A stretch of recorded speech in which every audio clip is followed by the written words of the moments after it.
not really true, but I can't remember what they were. Okay, let's then start with Marshall's long period theory of prices.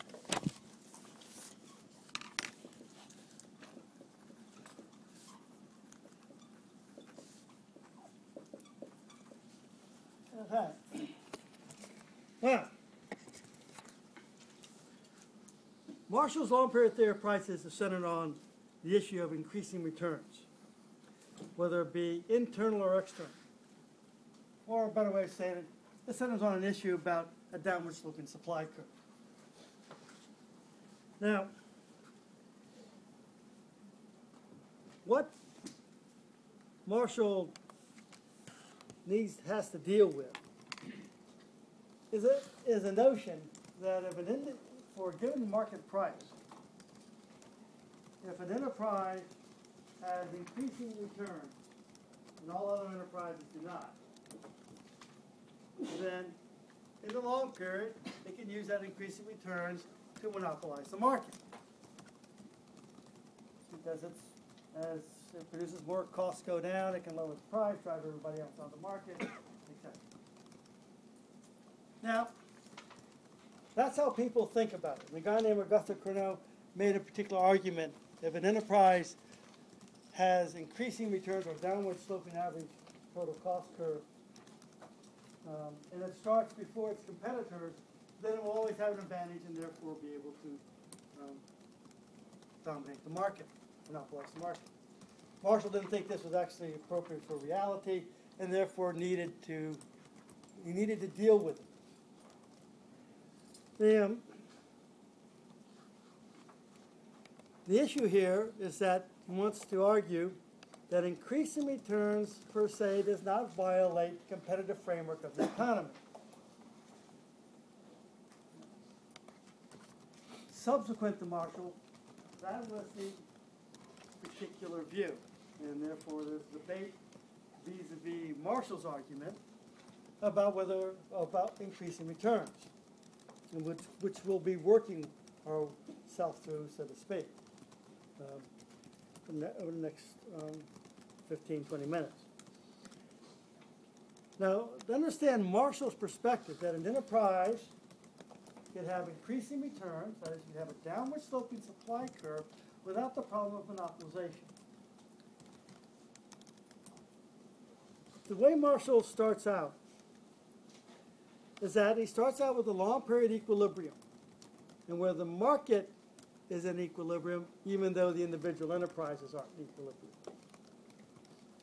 So, you remember we talked about this particular notion of trees and forests and trees and forests, things like that, where the forest remains constant but the trees go up and down. Think of that's also occurring in the long period. We have a situation in the long period where, in a sense, we have stability, we have equilibrium, and we have a bunch of individual enterprises which grow and die within the long period, but the output of the long period remains unchanged. So the representative firm will base its cost structure, its supply curve, on what would be considered normal output for the representative firm in the long period, which is not in the actual firm, but a representative firm. So,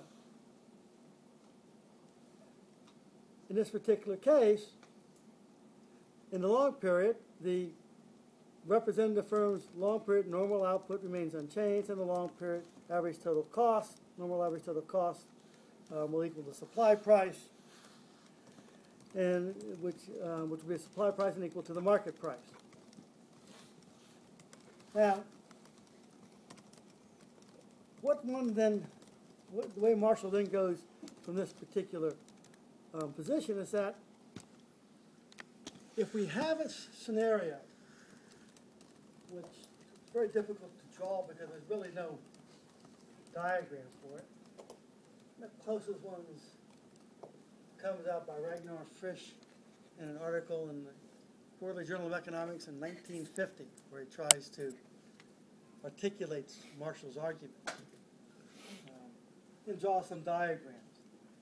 Well, what you'd have to think is that we'd have this kind of normal output for the representative firm. That would be the price. That would also equal its normal average total average expenses of production. And there would also be a point on a supply curve of some sort, a supply curve, which would be the marginal expenses of production, in which then you would have other enterprises whose cost curves would be around here or over here, whatever, in which they are different from the representative firm. So their output is not, in a sense, at the level of normal for the representative firm, so their output is higher, which means in terms of increasing returns, they've been able to acquire less increasing returns. And over here, there's a problem about the enterprises dying off. Very difficult to construct a diagram. That's how you have to think of it. We have all these individual enterprises surrounding are very varied from the normal. For very different representative firm at normal output. And given a long period, the enterprise can go through its entire cycle, life cycle, and nothing changes. Now, how do you introduce increasing returns in this particular setup? What you have to do is alter, in a sense, the aggregate output of the market and hence the normal output of the representative firm. When you do that, if you increase the aggregate output of the market, the normal output of the representative firm will decline. And that will then imply a lower price in the market. Now, if we continually have this increasing returns, what will happen is that the decline in the price will actually then trace out a supply curve. So what Marshall comes up with is the following. Have a demand curve for the market, and then you have a supply curve that looks like this. This is all long period. And you first start at this particular position. What's so wonderful about this particular position? Supply equals demand. What? Supply equals demand. Well, also that's the case right here, but that's not a nice position to be in. So what's so wonderful about that? The first intersection or the second intersection? First intersection. Price goes up. No. Is that when you have a supply curve intersecting demand curve from below, it implies stability. So, but what happens if something increased aggregate demand for the market, which enabled the representative firm to acquire increasing returns? What would happen is that the first part of it is that, remember, Marshall's in the short period. He said if aggregate output increases, so the short period output for the representative firm increases, the amount that you would produce would have to be, the price would have to be greater to encourage you to produce that amount, to all the hassle. That's what this part is. But once it becomes sustained, so it's not simply a blip, a short period blip, but a sustained long period increase in aggregate output, then economies of scale come in, or increasing returns. That's why you get an upward sloping and then a downward. This right here is an unstable equilibrium, so you actually pass through it, then you come up to there. Now, this is simply revolves around the notion of the representative firm, because of increasing aggregate output, demand for the for the market, the representative firm is able to acquire increasing returns. And hence, it will trace out a supply curve that looks like this. Everybody follow this kind of vague argument? No. It's a particular argument which how to say it? It's more impressionistic than analytical. This particular diagram actually shows up in his writings in 1870s. Then he wants to apply a story to it. And the story has a hard time fitting with the analytical diagram. So if you find it somewhat confusing, so do many other economists. You may either want to get rid of the analytical diagram and just talk about a story, or get rid of the story and talk about the analytical diagram. They don't seem to mesh too well together. And how you take that has generated a particular long-term debate within economics, who are interested in Marshall, this kind of setup. So we have that. Now, a couple of things. This point right here, it turns upward and intersects the demand curve from underneath. Why is that the case? Stability. You have a stable equilibrium in the market, the supply curve has to intersect the demand curve from underneath. So as Marshall would state, as a result, the final equilibrium would, if the supply curve be produced sufficiently far enough forward towards the right, it must at last lie above the demand curve. As a result, the final equilibrium would be a stable one. Now, he actually doesn't have any argument for why, as you have all this increasing returns, why it turns upward. It just says that far enough to the right, it turns upward. If it didn't turn upward, what the hell is going to happen? There's no stable. What? There's no stable equilibrium. Well, no, it's even worse than that. No equilibrium because it's not going to intersect this demand curve. So it's got to turn upward. If you believe in supply and demand, it's going to somehow be a way to talk about how markets work, and you're going to have to make sure that they cross. So what do we have here? We have an effort to tell a story, but still constrained by trying to tell a supply and demand story. Very strange mixture. Now, Question. yes? So does that mean that it has two equilibrium points? No. It starts here. This is the problem. I've told a historical story, but in a timeless framework of the long period. This is simply your supply curve, and we're here. Starting from this point, an initial increase in aggregate demand for the market. Then it moves like this. If there was no increase at all, then we'd just be there. Just like here, if there's no increase anymore, then we just be stuck here. Now, a couple of things out of this. First of all, to get down to here, we have all these economies of scale which we brought online. New plant, more specialized machinery, you know the litany of it. Now, what happens if demand retreats? Well, I know it's a strange question. Let's look at it. Demand curve, supply curve. This is your kind of conventional one. If your demand increased, it'd be there, right? If your demand decreased, you'd be here. Does the supply curve change?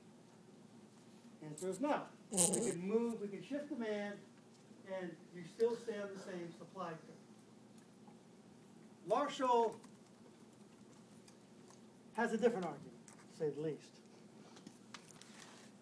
Because in this one, the the enterprise has acquired all these economies, all this machinery, specialized labor force, etc. If you're going to reduce demand, then move back up your supply curve, Marshall's argument is that you don't lose all your economies. Some things just can't be losing. We got machines in place which not scrapped, and you don't lose all your economies. If you have workers in place, which you are different skills, you don't get rid of them, you don't lose all your economies. So, as Marshall stated, again, the list of supply prices may have fairly represented the actual fall in the supply price of the things that takes place when the supply is being increased. But if demand should fall off, or if for any other reason the supply should have to be diminished, the supply price would not move back up the course on which it had come, but will take a lower course. Here, doesn't matter which way we go, the course stays the same. Marshall's saying is that this curve, then you would show off like that. Okay. The list of supply prices which had held for the forward movement would not hold for the backward movement, but would have to be replaced by a lower schedule. For when any causal disturbance has caused a great increase in production of any commodity and thereby has led to the introduction of extensive economy, these economies are not readily lost. That sounds reasonable, right? So what does it do to the concept of the supply curve? I don't care about reasonableness here. What does it do to the concept of the supply curve? Well, the supply curve now depends on which way you're moving. So there's no supply curve. That is, this ceases to be a functional relationship between price and quantity, and now takes on a simply descriptive analysis. To play around with supply and demand, they have to be functionally related as law-like behavior. If they're not, then there's no such thing as supply and demand framework. Marshall's argument here says there's no long-period supply curve. So, for all intents and purposes, Marshall's long-period theory of prices does not exist. You don't have a supply curve for in the long period, and there's no supply and demand analysis. Question. Yes. So we only don't have a supply curve in the long period if the demand changes, right? If the demand stays the same, then the supply curve would not change. Demand stayed the same, you'd be here. Demand increased. So we end up down here. Right. Okay. Just like we'd be at one point, then we would shift. Okay. So when it changes again, you go off of it. I mean, I understand what the argument that is being presented. And you're saying that if the demand curve changes, he's providing a descriptive relationship, descriptive analysis of the supply curve. Yeah. Functional relationship between price and quantity breaks down. Yes. So maybe there is no supply curve. Well, yeah. I mean, according to the way it's being. The way he made his argument, it's very Yeah. difficult to think of a supply But- curve. But his argument would stand if the demand doesn't change. Well, if demand never changed, you would never end up having, you wouldn't be able to trace out his long period supply curve. So his notion is that you are at a particular level of aggregate output for the market. Then there is a change. And through the argumentation of that change, you end up here. And you construct your supply curve. It's the way he sets it up. Here, we generally take the supply curve as given. However, if we just want to talk about an equilibrium position, we'd just be right here. And then if we then talked about a change in demand, then we'd be right here. So in one sense, the supply curve, you could think of the supply curve or constructing a supply curve like that. What Marshall doesn't have is a mechanism to construct a supply curve the way we talk about constructing the supply curve today. But his supply curve, in fact, long period supply curve, actually is a descriptive curve, not a functional one. That means there's no theory, long period theory of prices. Okay. Another point. Yes, sir. Can you also allude to, after this mechanism is done, the demand curve doesn't tend to want to go backwards either because people are used to buying on cheap shit that you can get in this new equilibrium? I don't recall that. You'd have to provide me a place for it, but I'm not denying that he could have said that. The question I was going to bring up, since we brought up the issue of demand curve, in order to construct a demand curve, what necessarily has to hold, among other things? Well, that's part of it. That's for Marshall. That's always there. So you have to think of something that is not declining margin utility.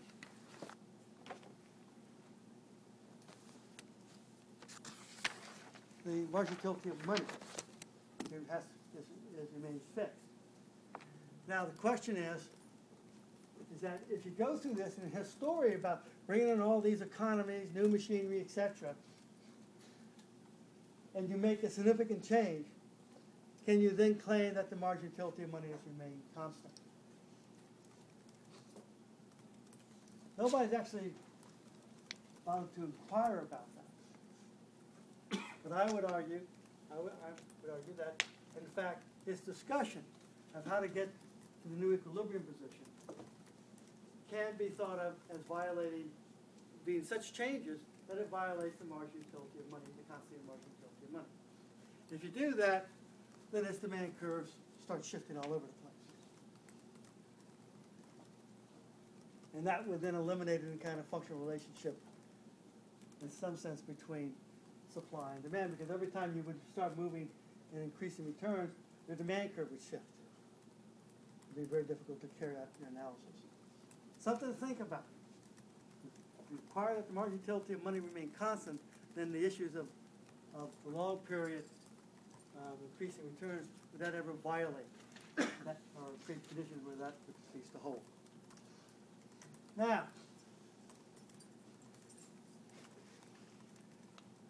let us recapitulate with Marshall. In the short period, we had something like what? We have the U-shaped average enterprise of production curve with a marginal expenses of production curve and something like that. But the supply curve would simply be like that for the representative firm, which would imply that the supply curve overall for the market would be ceaselessly, would also be a setup in which part of it was based on marginal expense of production, the other one is socially constructed. Now, if you have something like that, then you have a real problem with thinking about a supply and demand theory of prices in the short period. Because the price here is not constructed by where, in a sense, supply and demand intersect or follows a marginal expense of production curve. This is socially constructed, so it could be any set of prices.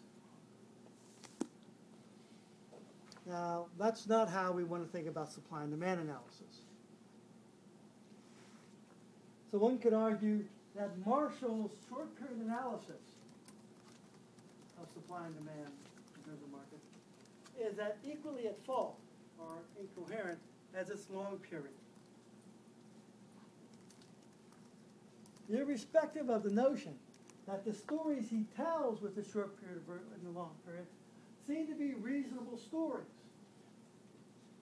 seem to be evolutionary stories, which people happen to like these days. But it doesn't mean that they're coherent stories if the coherency has to be some kind of notion of supply and demand analysis. So, here's some economists in the 1900s, 1910s, 20s. You're faced with Marshall's framework, for example, and you want to make sense of it. What do?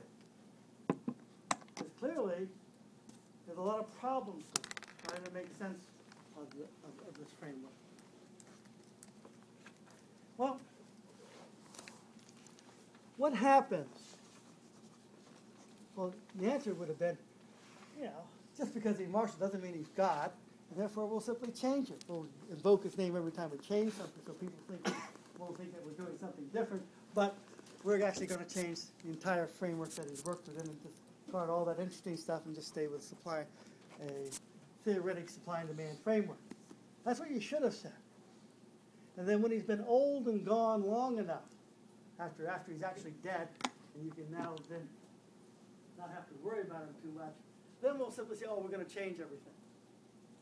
We're just going to say Marshall's old hat, who cares about it? That's what you should have said. And it'd be better if you said it because the person who's going to help do all this stuff was picked by him to take over economics at Cambridge. Which means he has the full blessing of Marshall, even though he's changing everything that Marshall wrote. That's what you should have said. And that's in part, in a sense, what happened. But what we really have is a time period, let's say, between about 1900 and the 1920s. And when there has to be an effort to try to make sense of what Marshall wrote. And the question is which way to make sense of it. It was either do you discard much of his supply and demand analysis, his theory of markets, theory of prices and market, and simply go with his evolutionary framework, or as a more industrial framework, or do we discard that evolutionary industrial framework and try to articulate a more coherent supply and demand framework? These are the kinds of issues, and what you end up having is that as people try to make sense, or try to make a coherent argument that's in the context of supply and demand, and the enterprise, etc., and cost structures, all this kind of stuff which we see today as your kind of conventional micro stuff you get in textbooks. They were faced with having to deal with Marshall. So what you end up having is not a struggle, but an ongoing level of debate, analysis, and say publications in which Marshall's arguments were, quote, corrected, which in this case meant developing what we would now consider conventional neoclassical partial equilibrium microanalysis. Now, I can't go through all of it. The article you have by Straffa is, in one sense, an endpoint of this long-term development for about 20 years or so. A number of different things emerge in it, but what's clear is that what Straffa comes up with in 1925 and then repeats in 1926 is not Marshall. It's this transformation of Marshall into a more adequate supply and demand bid-ready framework. The problem is that people still attach Marshall's name to this emerging alternative framework. Instead it was Marshall or Marshallian, where in fact it's not. It's become something different. That gives a lot of confusion about trying to understand and read the material. Now, and some of that confusion is represented in my notes because these notes haven't been corrected for a while.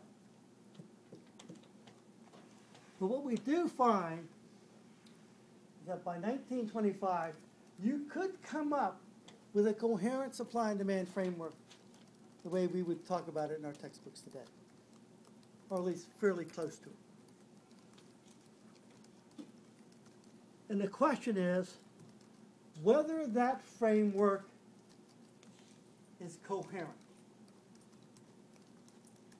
Now, some of you, for some strange reason, when I have to talk about, let me see now, what was the question?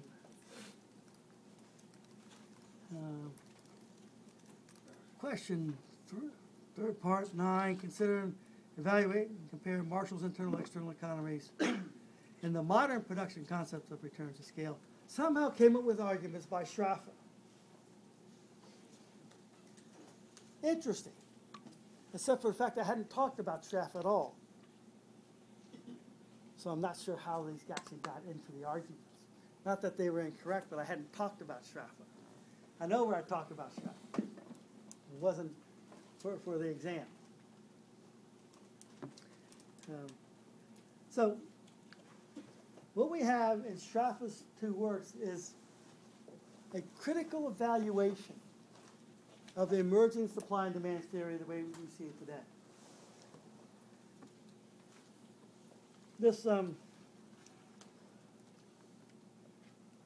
This critical analysis,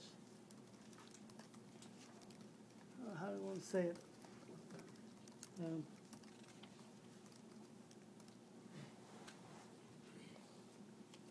Is analysis is something different than what people had thought about because it was critical. Schaffer himself, if you read 1925 article, see the various references to various kinds of authors. If you read those authors, you would have circa 1920, 25,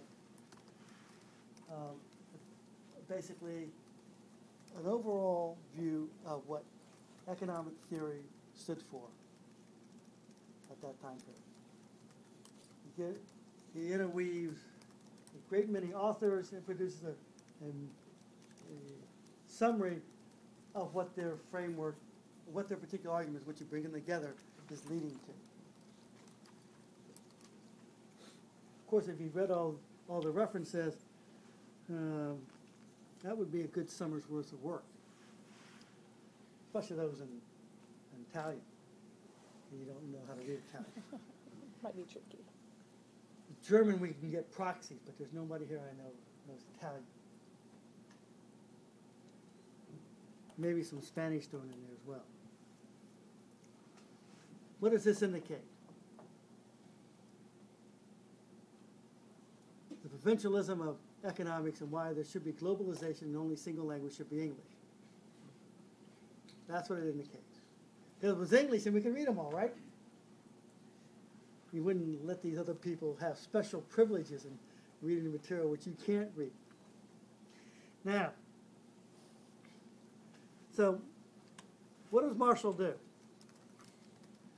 Well, his 1925 article is a very extensive one, and you'll see some things in there which, maybe not for the first time, but for close to the first time, were articulated. It says it's a U-shaped average total cost curve, with a marginal cost curve cutting it from below at minimum average total cost point. That wasn't necessarily well developed or widespread. Not Marshall's. It's not Marshall. Marshall's expenses of production. This is much clearer, closer to what we deal with today. And it's talked about it in the way that we do it today. We talk about, in a sense, an equilibrium firm. Although the notion of an equilibrium firm to replace Marshall becomes more fully developed by Pagou in 1927. But they're getting fairly close. Now,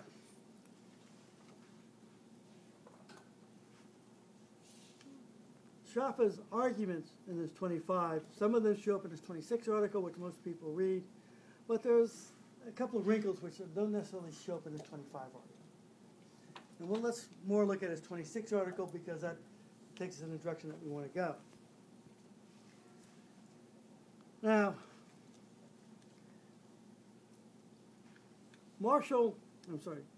Schaffer's argument wants to argue we have a partial equilibrium framework, and we're dealing with a long period. As I said before, only undergraduates deal with a short period from Marshall and people. You're in graduate school, you should just be dealing with a long period.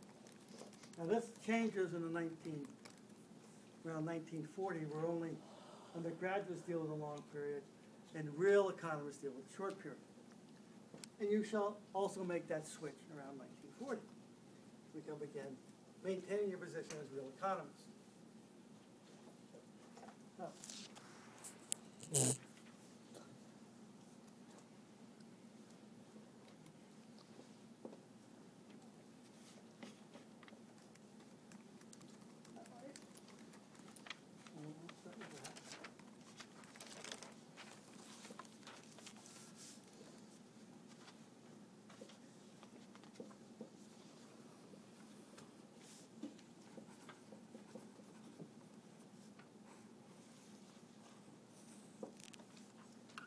okay, this is the market. This is the firm. Now, the first thing, well, the way Straffa talks about it, is that in the tranquil view which modern theory of value presents us, there's one dark spot that disturbs the harmony of the whole. That is represented by supply curves, based upon laws of increasing returns and diminishing returns. That means for current theorizing, incomprehension. But for Marshall, or people who lived in that time, this downward sloping part was increasing returns. This is diminishing returns. But this is where a factor is complete, one factor is held constant, and you apply more and more to it. That's how Marshall defines diminishing returns. And that's different than an increasing return. That's why in that particular question on the exam, the answer was, oh, decreasing returns is not the same thing as diminishing returns. It's simply that you double inputs, get less than double your output. That's all you can say about it. That's not diminishing returns. So you have to distinguish between the two. And what happens in the post-1925-30 literature is that diminishing returns get shifted to the short period analysis where you have a fixed input and a variable input. And returns to scale is the long period analysis. So this diagram literally gets cut in half. One of them goes to the short period, and then you have to redo the long period portion of the long period diagram. So, that is, its foundations are less solid than those of the other portions of the structure that generally recognized. They are actually so weak as to be unable to support the weight imposed upon them. Now,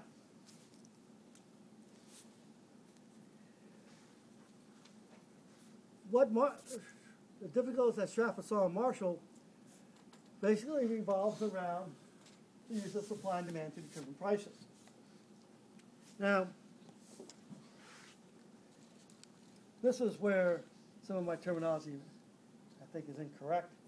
I state in my notes that to use this approach, Straffa argued that the following conditions must hold. Perfect competition. I don't believe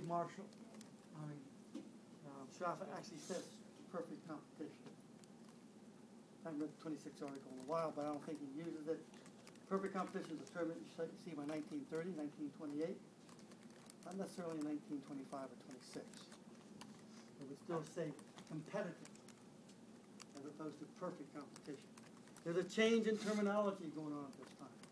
I don't think Straffa utilizes perfect competition.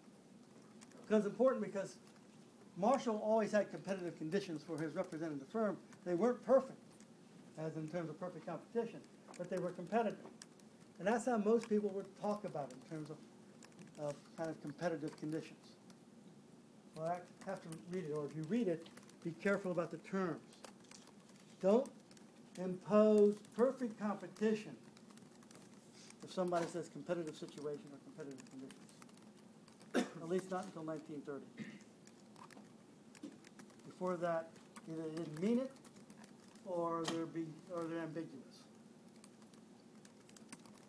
People like to read perfect competition into anything prior to 1930. Anytime they see competitive, and that is simply wrong. You are rewriting the past to suit the present. This reminds you of what? This shows you how minds can be expansive here.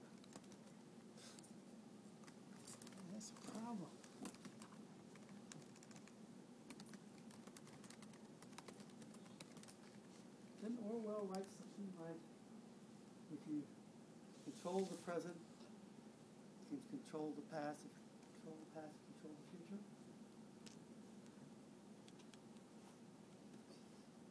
Nobody's read 1984. Absolutely. I think that's what the quote is. I know somebody has some little iPhone here, they can actually look that one up. The big brothers. What? No, But, that's correct.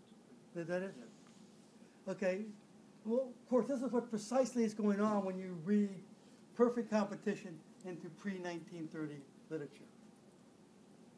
You control the future, or you control the present, therefore you can rewrite the past to suit you.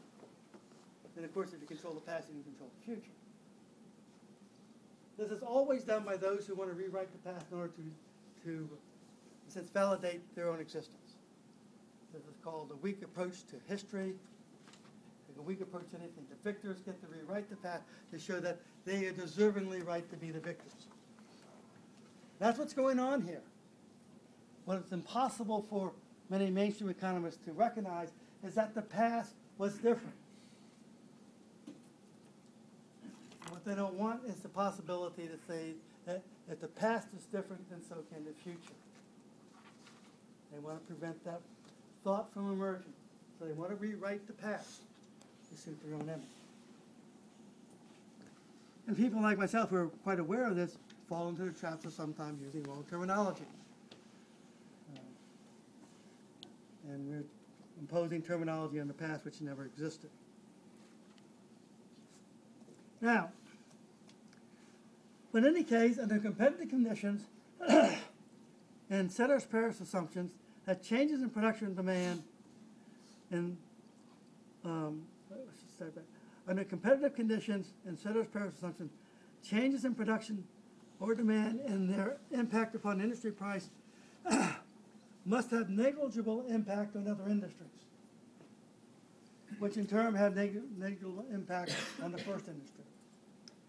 So, if we have a change in production or a change in demand, if you increase production, what happens when you increase production? If you have diminishing returns, your costs will go up, right? Well, that increase in cost have an impact on other industries, assuming you're using the same kind of inputs. What I'm trying to say here is that for this to work, then it has to be negligible. So as you basically shift either the supply curve or demand curve, the other curve does not get affected. That's what he's trying to deal with it. That's what ceteris paribus is all about. Whatever occurs, everything else remains constant. So you simply shift one variable and the others remain constant. There's no collateral impact. However, if non-negligible collateral effects occur, then the assumption of ceteris paribus is invalid.